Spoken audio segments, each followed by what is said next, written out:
Hello everyone, how are you doing? This is MD Tech here with another quick tutorial. In today's tutorial I'm going to show you guys how to display numbers as currency in Microsoft Excel. So this should be a pretty straightforward tutorial, and without further ado, let's jump right into it. So let's say the C column here we have different numbers and we want to display them as currency values. All you have to do is just select whatever your range is. So I'm going to select the entire C column here, and then I'm going to right click within a spot within the column. And then I'm going to left click on Format Cells. In the Format Cells window, you want to left click on Currency. And then you can select a symbol if you want to show one. If not, you can just select None.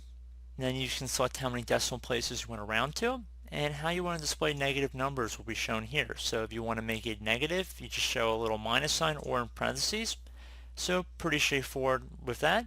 And then once you've made your selections, left click on OK. And there you go guys, now it's displayed in a currency format. So I do hope this brief tutorial was able to help you guys out, and as always thank you for watching, and I do look forward to catching you all in the next tutorial. Goodbye.